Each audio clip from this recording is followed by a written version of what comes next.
আপনাদের সামনে পবিত্র কালামে মাজিদের সূরাতুল মুনাফিকুনের একটি আয়াত কারিমা তেলাওয়াত করেছি। রাসূল পাক সাল্লাল্লাহু আলাইহি ওয়াসাল্লামের লাখোটি হাদিস থেকে ছোট্ট একটি হাদিসের তেলাওয়াত করেছি। রব্বুল আলামিনের রহমে হাল যদি হয়, আপনি সুদৃষ্টি হয়, অল্প সময়ের মধ্যে কোরআনের আয়াত এবং হাদিসের রাসূল সাল্লাল্লাহু আলাইহি ওয়াসাল্লামের উপরে সংক্ষিপ্ত আকারে কিছু কথা বলার চেষ্টা করবো। আল্লাহ যদি তৌফিক দেন, জোরে বলি আমিন। আমরা রব্বুল আলামিনের নির্দেশে জেনারেল কিছু ডিউটি করার জন্য এসেছে। দুনিয়াতে যত চাকরি আছে সব চাকরির মধ্যে দুইটা সাইড রয়েছে।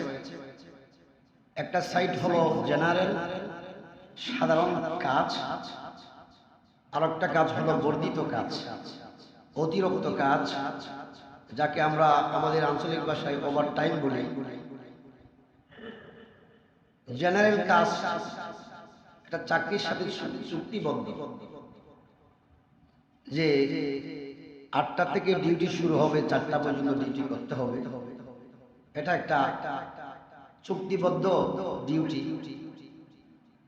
ঠিক তেমনি ভাবে রব্বুল আলামিন আমাদেরকে এখানে দুনিয়াতে পাঠানোর মাধ্যমে আমাদেরকে যে নিয়ামত দিয়েছেন নিঃশ্বাস নেওয়ার জন্য, আল্লাহ রব্বুল আলামিনের বাতাস নেওয়ার জন্য, আলো নেওয়ার জন্য, আল্লাহর নিয়ামত ভোগ করার জন্য, যে আল্লাহ রব্বুল আলামিন আমাদেরকে যে কিছু কমন কাজ দিয়েছেন, জেনারেল ডিউটি, সেই জেনারেল ডিউটির 1 নম্বর কাজ হলো নামাজ পড়া। সুবহানাল্লাহ। ফরজ নামাজ, ঈমান আনয়নের পরে মুসলমানরা ফরজ নামাজ আদায় করবে, ফরজ রোজা রাখবে, ফরজ সামর্থ্যবানের উপরে ফরজ যাকাত দিবে, সামর্থ্যের উপরে ফরজ হজ আদায় করবে, ফরজ পর্দা আদায় করবে। এই সমস্ত কাজ হলো জেনারেল ডিউটি। এটা কাজগুলো করতেই জন্মিলে কাজগুলো করতে হবে। যদি জন্মসূত্রে আমি আল্লাহর বান্দা দাবি করি, আল্লাহর এই নির্দেশগুলো পালন করা এটা জেনারেল ডিউটির অন্তর্ভুক্ত। যদি বলি সুবহানাল্লাহ। যথারীতি আমরা সেই জেনারেল ডিউটি করার জন্য জেনারেল কাজ, সাধারণ অর্ডার, সাধারণ নির্দেশ পালন করতে গিয়ে আমরা ফরজ নামাজ, জুমার নামাজ আদায় করতে এসেছি। এই ফরজ নামাজ এটা কেন আদায় করব? রব্বুল আলামিন বলেন, আমি আমার বান্দাদের জন্য নিঃশ্বাস গ্রহণ করার যে সুযোগ আমি দিয়েছি, আমার বান্দা দুনিয়াতে আসার পর থেকে মৃত্যু পর্যন্ত যে শ্বাস প্রশ্বাস আমার এই পৃথিবী থেকে গ্রহণ করবে, সেই শ্বাস প্রশ্বাসের হক হলো নামাজ আদায় করা। জোরে বলি সুবহানাল্লাহ। কারণ পৃথিবীতে কোনো মানুষ অক্সিজেনের বিল দিতে পারবে না। একজন রোগীকে যখন মেডিকেলের মধ্যে অক্সিজেন দিতে হয়, প্রতি ঘন্টায় 3000 থেকে 4000, 10,000 এভাবে ঘন্টা আপনার অক্সিজেনের বিল দিতে হয়। সেই অক্সিজেনের বিলের হিসাব দুনিয়ার মানুষের পক্ষে যেমন করা সম্ভব না, আল্লাহ রাব্বুল আলামিন বলেন, আমার বান্দা প্রতি মিনিটে, প্রতি ঘন্টায়, প্রতি দিনে, প্রতি মুহূর্তে আমার সে জেনারেল সেই নিয়ামত ভোগ করছে, তার জন্য নামাজ আদায় করতে হবে। জোরে বলি সুবহানাল্লাহ। কেউ যদি বলেন মুমিন হয়েছি বলে, মুসলমান হয়েছি বলে নামাজ আদায় করতে হবে, তা না। নামাজ আদায় করা এটা এমন ফরজ যে আমার শরীরের সাথে আল্লাহ রাব্বুল আলামিনের যে নিয়ামতগুলো যুক্ত রয়েছে, সেই নিয়ামতের শুকর আদায় করা। জোরে বলি সুবহানাল্লাহ।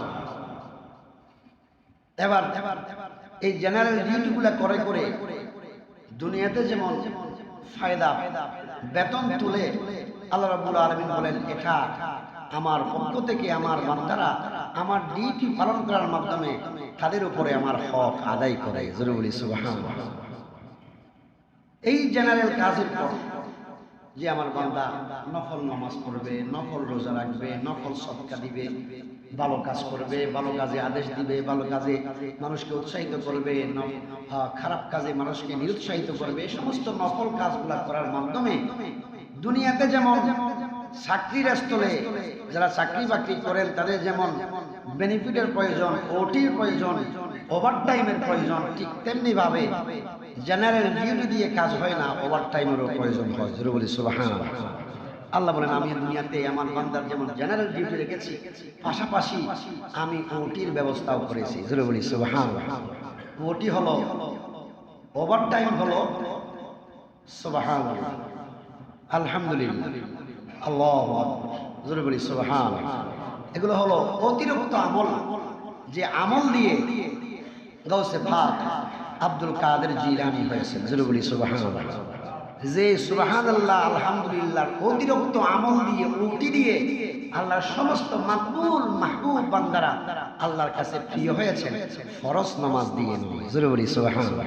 ফরজ রোজা দিয়ে নয়, ফরজ হলো সবার জন্য, এটা জেনারেল ডিউটি, এটা করতেই হবে, না করলে গুনাহগার, না করলে অপরাধী, না করলে ক্রাইমার, আর করলে সাদা সিধা সরল বান্দা, সরল মানুষ, নির্দেশ পালনকারী।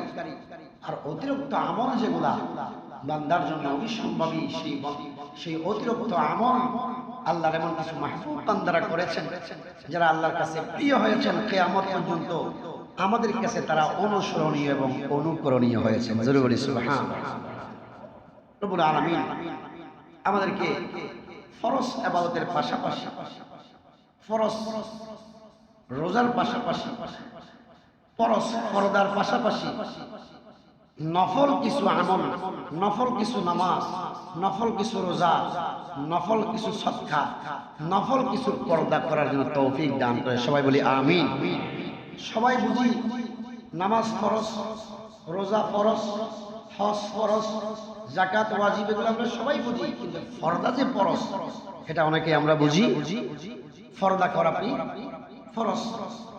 মহিলা যেমন পর্দা করবে, পুরুষদেরও পর্দার প্রয়োজন আছে না নাই? আমরা বুঝি সাধারণত পর্দা মানে বোরকা পরা। পর্দা মানে কি? পরা। মহিলারা বোরকা, আর পুরুষেরা তাদের এই অঙ্গটা ঢেকে রাখা, মানে নাম, এটার নামই পর্দা। আসলে পর্দা এটা সীমাবদ্ধ নয়, আসল পর্দা হলো এই শরীরের মধ্যে যা কিছু আছে এগুলা ঢেকে রাখা, কাপড় দিয়ে ঢেকে রাখা, এটা শরীরের পর্দা। জোরে বলি সুবহানাল্লাহ। চোখ অন্য খারাপ কিছু দেখার মাধ্যমে যে গুনাহ হয়, খারাপ কিছু না দেখার মাধ্যমে চোখের পর্দা। জোরে বলি সুবহানাল্লাহ। এই জবান দিয়ে অতিরিক্ত কথা, যে কথাগুলা বললে পরে গুনাহ হয়, যে কথা বললে পরে নিজের আমল নষ্ট হয়ে যায়, সেই কথাগুলা না বলা, এটা মুখের পর্দা। জোরে বলি সুবহানাল্লাহ। হাত যেখানে সেখানে ব্যবহার না করা, যাকে তাকে না প্রহার না করা, হাতের পর্দা, পায়ের পর্দা। এভাবে আপনার আমার এই শরীরের মধ্যে যত অঙ্গ প্রত্যঙ্গ আছে, সব অঙ্গ প্রত্যঙ্গের অপব্যবহার হচ্ছে পর্দার বরখেলাফ। জোরে বলি নাউযুবিল্লাহ। শুধু পর্দা, শুধু নামাজ, আপনার বোরকা দিয়ে সীমাবদ্ধ নয়, কাপড় দিয়ে সীমাবদ্ধ নয়, সব কিছুর মধ্যে পর্দা করা এটাও ফরজের অন্তর্ভুক্ত। জোরে বলি সুবহানাল্লাহ। ফরজ পর্দা করতে হবে, কেননা এই ফরজ পর্দার আমল আমাদের মধ্যে উঠে যাচ্ছে। আমরা এমন প্রতিনিয়ত আমাদের মধ্যে এমন পর্দার বরখেলাপ হয়, হেজাবের বরখেলাপ হয়, প্রতিনিয়ত আমরা জবান দিয়ে পর্দার বরখেলাপ করি, চোখ দিয়ে পর্দার বরখেলাপ করি, হাত দিয়ে, পা দিয়ে, অঙ্গ প্রত্যঙ্গ দিয়ে প্রতিনিয়ত পর্দার বরখেলাপ আমরা করে যাচ্ছি। আমাদের সেই খবর নাই। রব্বুল আলামিন বলেন এটা ফরজ আমল, এটা জেনারেল ডিউটি। জোরে বলি সুবহানাল্লাহ। রব্বুল আলামিন আমাদেরকে সাধারণ কাজগুলা বোঝার জন্য তৌফিক দান করে আমাদেরকে মাহে জমাদিউল উলা মাসের প্রথম জুমায় রব্বুল আলামিনের পবিত্র কালামে মাজিদে যে আয়াতে কারিমা আমাদের সামনে মেসেজ হিসেবে রাসূল পাক সাল্লাল্লাহু আলাইহি ওয়াসাল্লাম দিয়েছেন, যে আমার ঈমানদার উম্মতেরা, আল্লাহ বলেন হে আমার ঈমানদার বান্দারা, লা তুলহিকুম আমওয়ালুকুম ওয়ালা আওলাদুকুম আন যিকরিল্লাহ। হে আমার ঈমানদার বান্দারা, যারা ফরজ ডিউটি করো, জেনারেল ডিউটি করো, জেনারেল ডিউটিকারী আমার বান্দারা, যারা নামাজ আদায় করো, রোজা রাখো, হজ করো, যাকাত দাও, ফরজ, পর্দা করো, এই সমস্ত আমার বান্দারা, তাদেরকে বলা হয় ঈমানদার। জোরে বলি সুবহানাল্লাহ। আমানু লা তুলহিকুম আমওয়ালুকুম ওয়ালা আওলাদুকুম আন যিকরিল্লাহ। হে আমার মহব্বতের বান্দারা, তোমাদের সন্তান সন্ততি, তোমাদের মালামাল, তোমাদের সম্পদ যেন আমার জিকির থেকে, আমার স্মরণ থেকে, আমি আল্লাহ থেকে তোমাদেরকে দূরে না আনে। জোরে বলি সুবহানাল্লাহ। কি সুন্দর নসিহত আল্লাহ করলেন। কারণ মানুষ দুনিয়াতে সন্তানের জন্য, নিজের জন্য, জায়গার জন্য, সম্পদের জন্য মানুষ দিশাহীন থাকবে, পাগল থাকবে, এটা আল্লাহ জানে। আল্লাহ বলেন এই সম্পদের জন্য, তোমার সন্তান সন্ততির জন্য আমি আল্লাহর নসিহত থেকে, স্মরণ থেকে তুমি দূরে থাকিও না। আর যদি দূরে থাকো, ওয়া ইয়াফআল যালিকা ফাউলাইকা হুমুল খাসিরুন, এই কাজগুলো যদি তুমি করো, আমার স্মরণ থেকে তুমি দূরে থাকো, তাহলে তুমি ক্ষতিগ্রস্তদের অন্তর্ভুক্ত হয়ে যাবে, তুমি ব্যবসার ক্ষেত্রে তুমি লসে পড়ে যাবা। জোরে বলি নাউযুবিল্লাহ। এইভাবে রব্বুল আলামিন আমাদেরকে অনেক নসিহত করেছেন। সন্তানের জন্য, জায়গা সম্পত্তির জন্য মানুষ যতটুকু দুশ্চিন্তা করে, যতটুকু টেনশন করে, যতটুকু বিপদগামী হয়, আল্লাহ এই দুনিয়াতে আমার আল্লাহর বান্দাকে আল্লাহর স্মরণের মাধ্যমে, আল্লাহকে ইয়াদের মাধ্যমে, আল্লাহর কথাগুলা মানার মাধ্যমে আল্লাহ বলেন আমি আমার বান্দাকে আমি দুশ্চিন্তা মুক্ত রাখি। জোরে বলি সুবহানাল্লাহ। আজকে রব্বুল আলামিন যে কথাটা বলেছেন, এটা কমন একটা কথা, জেনারেল একটা কথা, সব সময় শুনি, সব জায়গায় শুনি, শুনে আসছি। এরপরেও আমরা ওমান ইয়াফআল যালিক, সেই কাজটার মধ্যে আসি, ফাউলাইকা হুমুল খাসিরুন, ক্ষতিগ্রস্তদের অন্তর্ভুক্ত হয়ে আছি। আল্লাহ পাক ইরশাদ করেন, হে আমার বান্দা, তোমার যে অর্জিত সম্পদ, তোমার বংশের পরস্পরের প্রাপ্ত সম্পদ, তুমি আমার রাস্তায় ব্যয় করো। ওয়া আনফিকু মিম্মা রাযাকনাকুম মিন ক্বাবলি আন ইয়াতিয়া আহাদাকুমুল মাউত, তোমার সামনে মওতের হুকুম আসার পূর্বেই, আজরাইল ইসলামের সাথে তোমার সাক্ষাৎ হওয়ার পূর্বেই তুমি তোমার পক্ষ থেকে সম্পদগুলো আমার রাস্তায় ব্যয় করো। জোরে বলি সুবহানাল্লাহ। এখন আমরা ব্যয় করতে জানি না, ব্যয় করতে গেলে আমরা বিপদগ্রস্ত হয়ে যায়, ব্যয় করতে গেলে আমরা অন্যায় করে ফেলি, সীমা লঙ্ঘন করে ফেলি। আল্লাহ পাক অন্য জায়গায় বলেন, ইয়াসআলুনাকা মাযা ইউনফিকুন, হে আমার রাসূল, আপনাকে আপনার উম্মতেরা, আমার বান্দারা, যাদেরকে তাদের সম্পদগুলা আল্লাহর রাস্তায় ব্যয় করার জন্য যখন নসিহত করবেন, তারা আপনাকে প্রশ্ন করবে, ইয়াসআলুনাকা, আপনার কাছে তারা সওয়াল করবে, মাযা ইউনফিকুন, কিভাবে তারা ব্যয় করবে। জোরে বলি সুবহানাল্লাহ। হে আমার রাসূল, আপনি বলে দিন, মা আনফাকতুম, তোমরা যদি তোমার সম্পদগুলা ব্যয় করতে চাও, তোমরা যদি সদকা করতে চাও, কুল মা আনফাকতুম মিন খায়রিন, যা তোমাদের জন্য কল্যাণ হবে, তোমাদের জন্য লাভ হবে, ফালিল ওয়ালিদাইন, তোমার মাতা পিতার জন্য আগে সদকা করো, আগে দান করো। জোরে বলি সুবহানাল্লাহ। আগে কাদের জন্য করতে হবে? মা বাবার জন্য। কুল মা আনফাকতুম মিন খায়রিন ফালিল ওয়ালিদাইন, আগে তোমার মা বাবার জন্য তোমার সম্পদ ব্যয় করো। ওয়াল আকরাবিন, তারপরে তোমার নিকটাত্মীয়, তোমার রক্ত সম্পর্কীয়, তোমার কাছে যারা অবস্থান করে তাদের কাছে তোমার সম্পদ ব্যয় করো। জোরে বলি সুবহানাল্লাহ। এখন আসেন, আপনি সম্পদ ব্যয় করছেন, আল্লাহ রাস্তায় দান করছেন, এটা অতিরিক্ত আমল। এই অতিরিক্ত আমলটাও আল্লাহ ফরজের সাথে আপনাকে অন্তর্ভুক্ত করেছেন। যেমন একজন বান্দা, একজন সন্তান তার মাতা পিতার প্রতি সদাচরণ করা, ভালো ব্যবহার করা, এটা ফরজের অন্তর্ভুক্ত, যদিও নফল কাজ। বলি সুবহানাল্লাহ। আমি কি বোঝাতে চাচ্ছি খেয়াল করবেন, এমন কিছু নফল কাজ আছে, এমন কিছু অতিরিক্ত কাজ আছে যেগুলা ফরজের সাথে আল্লাহ সম্পৃক্ত করেছেন, ফরজ কাজের সাথে আল্লাহ মিলিয়ে দিয়েছেন। ব্যয় করো তোমার সম্পদ আগে তোমার মা বাবার জন্য, জোরে বলি সুবহানাল্লাহ। ব্যয় করো তোমার সম্পদ আগে তোমার আশেপাশে যারা আছে, তোমার কাছে যারা আছে, তোমার প্রতিবেশীদের জন্য, জোরে বলি সুবহানাল্লাহ। এখন বলতে পারেন হুজুর প্রতিবেশীরা এত হকদার কেন, এত কাছের কেন? রাসূল করিম সাল্লাল্লাহু আলাইহি ওয়াসাল্লাম সাহাবায়ে কেরামদেরকে প্রতিবেশীর হক সম্পর্কে যখন বলতেছেন, ওই সময় এমন ভাবে আমার রাসূল প্রতিবেশীর কথা বলতেছেন, সাহাবায়ে কেরাম জবাব দিচ্ছেন, ইয়া রাসূলুল্লাহ, আপনি এমন ভাবে প্রতিবেশীর হক আদায় করার ব্যাপারে নসিহত করছেন, মনে হচ্ছে আমাদের সম্পদের অংশীদারও তাদেরকে করে ফেলবেন। জোরে বলি সুবহানাল্লাহ। রাসূল পাক সাল্লাল্লাহু আলাইহি ওয়াসাল্লাম প্রতিবেশীর হক আদায় করার ক্ষেত্রে এমন নসিহত করতেন, সাহাবায়ে কেরাম এমন আশঙ্কার মধ্যে ছিলেন যে সম্পদ নিজের অর্জিত সম্পদগুলো বন্টন করার ক্ষেত্রে তাদেরকেও অংশীদার করে ফেলবে, এরকম আশঙ্কার মধ্যে সাহাবায়ে কেরাম থাকতেন। জোরে বলি সুবহানাল্লাহ।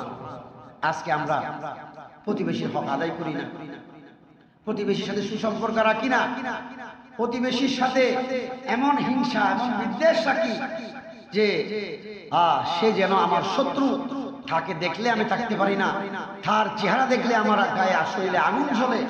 ওই অবস্থা আমাদের মধ্যে চলে আসছে। ফরজ আমল দিয়ে আর কাজ হবে? ফরজ আমল দিয়ে ওই সময় কাজ হবে না। যে সময় আপনার অন্তরে এমন হিংসার বিদ্বেষের বাসা এখানে আপনি বেঁধে ফেলবেন, আপনার প্রতিবেশীর সাথে তখন সুসম্পর্ক আর থাকবে না, আপনার ওই সময় ফরজ আমলের কাজ আর হবে না। কারণ জেনারেল ডিউটি দিয়ে আর কাজ নাই, কারণ আপনি আপনার চাকরিতে অ্যাবসেন্ট হয়ে গেছেন। জোরে বলি নাউযুবিল্লাহ। এটা মেসালটা বুঝবেন।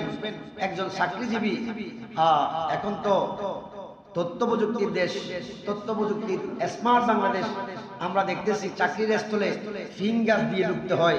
হাতের ফিঙ্গার দিলেই আপনি প্রেজেন্ট, আর ফিঙ্গার না দিলে আপনি অ্যাবসেন্ট। সারাদিন চাকরি করেছেন একজন ব্যক্তি, সে ঢোকার সময় ফিঙ্গার দেয় নাই। কি দেয় নাই? ফিঙ্গার না দেওয়ার কারণে মাসের রিপোর্ট, মাসিক রিপোর্ট যেটা, সেই রিপোর্টের মধ্যে যেই দিন সে ফিঙ্গার দিয়ে ঢুকে নাই, সেই দিন তাকে অ্যাবসেন্ট করা হয়েছে। ঠিক না বেঠিক? আল্লাহ বলেন, তোমার অন্তরে হিংসার বাসা বোনার কারণে তোমার সেই নামাজ, তোমার সেই রোজা, তোমার সেই যাকাত, এমন অবস্থা তোমাকে তোমার জেনারেল ডিউটিতে একটু তোমাকে অ্যাবসেন্ট করা হয়েছে। জোরে বলি নাউযুবিল্লাহ। আজকে আমাদের মধ্যে এই যে অবস্থা, কিয়ামতের পূর্বে রাসূল পাক সাল্লাল্লাহু আলাইহি ওয়াসাল্লাম আমাদেরকে যে নসিহত করেছেন, যে নির্দেশ আমাদেরকে আল্লাহ রাব্বুল আলামিন দিয়েছেন, আমরা হিংসার বশীভূত হয়ে, বিদ্বেষের বশীভূত হয়ে আমাদের ফরজ আমল, ফরজ রোজা, ফরজ হজ, ফরজ আমল, জেনারেল ডিউটি আমরা নষ্ট করে ফেলছি। আল্লাহ রাব্বুল আলামিন আমাদেরকে সেই হিংসা থেকে বাঁচার জন্য তৌফিক দান করে। সবাই বলি আমিন। প্রিয় হাজিরিন, আমি ফরজ নামাজ, ফরজ রোজা, ফরজ যাকাত, ফরজ হজ, এগুলো আমরা সবাই বুঝি। ফরজ পর্দা নিয়ে আমি একটি কথা বলার চেষ্টা করব। ফরজ পর্দা আমাকে আপনাকে পালন করতে হবে। আমার স্ত্রীকে, আমার কন্যাকে, আমার নিয়ন্ত্রণে যে সমস্ত মহিলারা আছে, এদেরকে আমি পর্দার ভিতরে ছড়াবো, আমি নিজেও পর্দার মধ্যে চলবো। সেই স্পিরিট আমাদের মধ্যে থাকতে হবে। কেননা আমাকে আপনাকে জান্নাতে যেতে হবে। ঠিক তাই না? জান্নাতে যেতে হবে।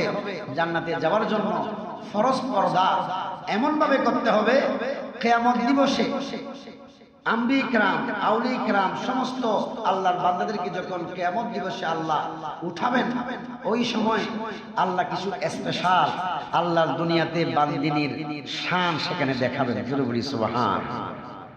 আল্লাহ বললেন, কিয়ামত দিবসে আমার হে বান্দা, তোমরা সবাই চোখ বন্ধ করো, মাথা অবনমিত রাখো, মাথা নিচে নিয়ে নাও, চোখ বন্ধ রাখো।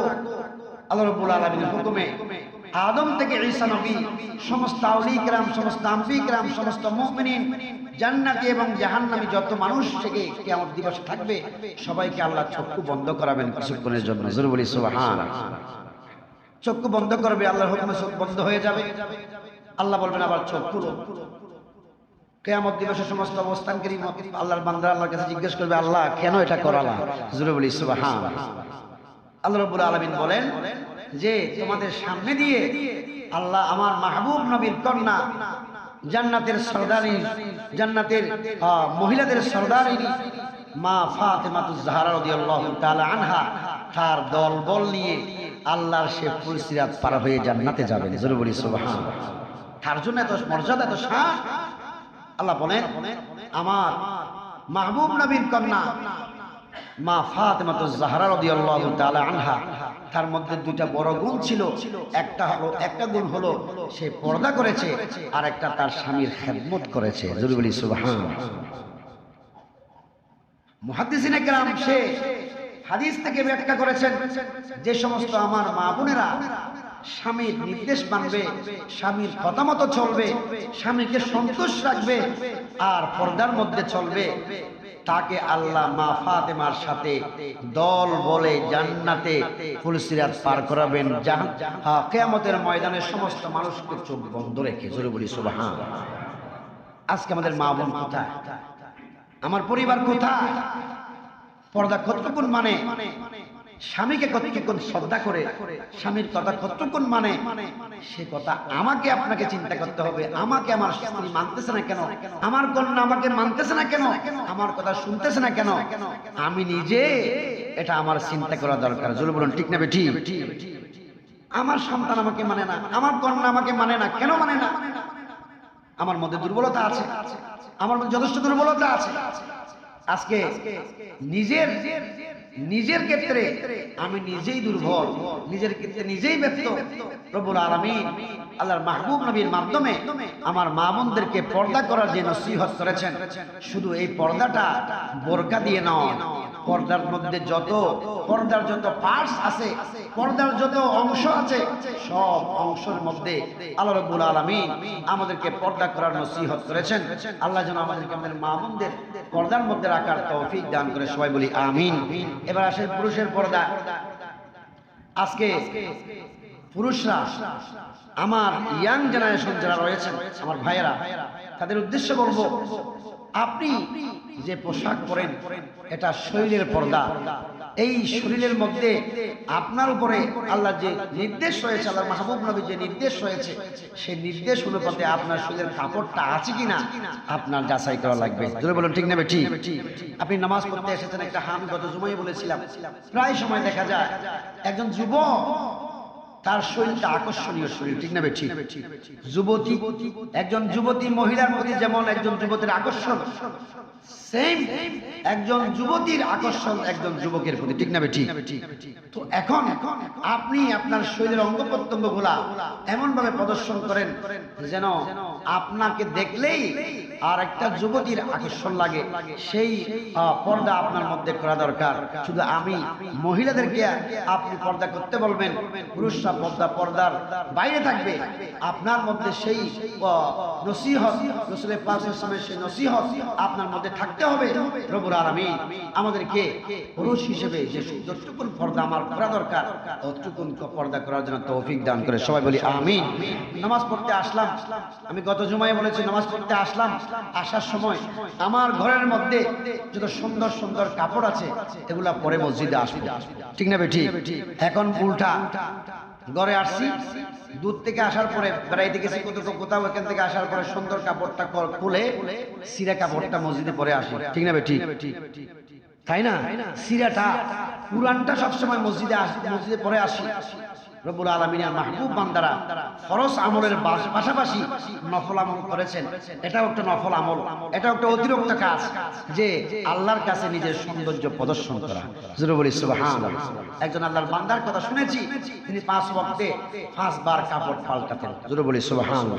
বলি আল্লাহর মাহবুব বান্দা 5 ওয়াক্তে 5 রকমের কাপড় পরে পরে নামাজ পড়তেন। তাকে জিজ্ঞেস করা হলো, আপনি কেন এত কাপড় পাল্টিয়ে পাল্টিয়ে নামাজ পড়েন, সুন্দর করে করে নামাজ পড়েন, সুন্দর কাপড় পরেন? উনি বলেন, আমাকে আল্লাহ সম্পদ দিয়েছেন, আমাকে আল্লাহ কাপড় কেনার তৌফিক দিয়েছেন, সেই সুন্দর কাপড়গুলো আমার মাওলাকে না দেখাইয়ে কাকে দেখাবো? জোরে বলি সুবহানাল্লাহ। সৌন্দর্য দেখাতে হবে কাকে? আল্লাহকে। আর আমরা সৌন্দর্য দেখাই দুনিয়াকে। এই জন্য আল্লাহ বলেন আমার বান্দারা দুনিয়াকে সুন্দর দেখায়, দুনিয়ার জন্য দুনিয়া তার সাথে বেঈমানি করে, আর আমার যে বান্দা আমাকে তার সৌন্দর্য দেখায় আমি তাকে আমার বুকে তুলে নিই। সুবহানাল্লাহ। আল্লাহ রাব্বুল আলামিন আমাদেরকে মাহে জামাদিউল উখরা মাসের প্রথম যে মেসেজ, এই মেসেজের মাধ্যমে পরকালীন চিন্তা এবং ইহকালীন চিন্তার মধ্যে আমার রাসূল পাক সাল্লাল্লাহু আলাইহি ওয়াসাল্লাম ইরশাদ করেছেন, হে আমার উম্মত, তুমি সবসময় ইস্তেগফারের মধ্যে থাকো, তুমি সবসময় গুনাহ মাফের মধ্যে থাকো, গুনাহ করো আর না করো। জোরে বলি সুবহানাল্লাহ। যিনি অপরাধ করেছেন তিনি তওবা করবেন, যিনি অপরাধ করেন নাই তার তওবার দরকারটা কি? আমার রাসূল পাক সাল্লাল্লাহু আলাইহি ওয়াসাল্লাম বলেছেন, আল্লাহ আব্দুল্লাহ ইবনে মাসউদ আব্বাস রাদিয়াল্লাহু তাআলা আনহুমা قال, হযরত আব্দুল্লাহ ইবনে আব্বাস থেকে বর্ণিত, তিনি বলেন রাসূল পাক সাল্লাল্লাহু আলাইহি ওয়াসাল্লাম ইরশাদ করেছেন, মান লাজিমাল ইস্তিগফার, মান লাজিমাল ইস্তিগফার, যে ব্যক্তি জীবনের সাথে ইস্তিগফার মানে আস্তাগফিরুল্লাহ, আমরা যেটা বলি আস্তাগফিরুল্লাহ রাব্বি মিন কুল্লি যামবি ওয়া আতুবু ইলাইহি লা হাওলা ওয়ালা কুওয়াতা, এই ইস্তিগফার আমরা পড়ি না? কোন ওয়াজ মাহফিলে যাওয়ার সময় পড়ি, নামাজ পড়তে গেলে তওবা করার সময় ইস্তিগফার পড়ি। এই ইস্তিগফারটা এখন দেখা যায় আমি মসজিদে ওয়াজ শুরু করার সময় ইস্তিগফার পড়তেছি, ইস্তিগফার পড়তেছি, আপনাদের কোনো আওয়াজ নাই, কিন্তু আমি পড়ব, কারণ ওয়াজ করতেছি আমি, আলোচনা করতেছি আমি, আমার উপরে ইস্তিগফার ওয়াজিব, আপনাদের উপরে নাই। আমার রাসূল বলেন, মান লাজিমাল ইস্তিগফার, যে আমার উম্মত তার বডির সাথে ইস্তিগফারকে লাজিম করে ফেলবে, জাআলাল্লাহু লাহু মিন কুল্লি দীকিন মাখরাজা, আমার আল্লাহ তার জীবন থেকে সমস্ত দুঃখ দুর্দশা বের করে দেবে। জোরে বলি সুবহানাল্লাহ। যে সব সময় তওবার মধ্যে থাকবে, মানে আল্লাহ আমাকে মাফ করো, আল্লাহ আমার গুনাহ মাফ করো, আল্লাহ আমার গুনাহ মাফ করো, এই মাফের মধ্যে সব সময় থাকবে, আল্লাহ বলেন তার সমস্ত মিন কুল্লি দীকিন মাখরাজা, তার শরীর থেকে যত দুঃখ দুর্দশা আছে পরিবারে, তার পারিবারিক জীবনে, তার সামাজিক জীবনে, তার ব্যক্তিগত জীবনে দুঃখ আছে, সব দুঃখ আল্লাহ তার কাছ থেকে বের করে দিবেন। জোরে বলি সুবহানাল্লাহ। ওয়া মিন কুল্লি হাম্মিন ফারাজা, তার অন্তর থেকে যত দুশ্চিন্তা আছে, সব দুশ্চিন্তা আল্লাহ বের করে দেবেন। জোরে বলি সুবহানাল্লাহ। তারপরে ওয়ারাযাকাহু মিন হাইতু লা ইয়াহতাসিব, যে সব সময় পাপ থেকে ক্ষমা চাইবে, আল্লাহ আমার পাপ মোচন করো, আল্লাহ আমাকে ক্ষমা করো, আল্লাহ আমাকে ক্ষমা করো, পাপ করুক আর না করুক সব সময় ক্ষমা কামনা করবে। আল্লাহ বলেন তাকে আল্লাহ এমন রিজিক দিবেন যে রিজিকের চিন্তাও সে করে নাই। জোরে বলি সুবহানাল্লাহ।